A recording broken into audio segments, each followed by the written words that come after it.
we have at least 9 states that have less than 50% of the people living with HIV covered in terms of antiretrovirals.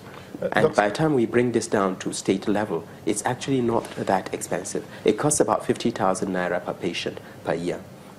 The other thing is looking at the role of innovative financing, such as health insurance, for instance. And we have been working closely with the National Health Insurance Scheme to see if we can integrate HIV into the health insurance scheme, especially as we talk about universal health care coming into the country so that all Nigerians have access to antiretroviral therapy. And again, I will appeal to our philanthropists as well, the private sector.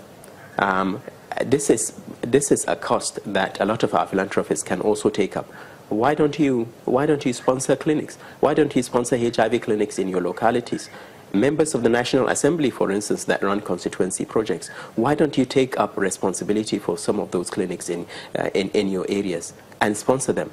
Because you are keeping, when you put a patient living with HIV on drugs, essentially you are giving him the gift of life, because it's those drugs that allow the patients to be alive and to be well and to be able to look after themselves and their families.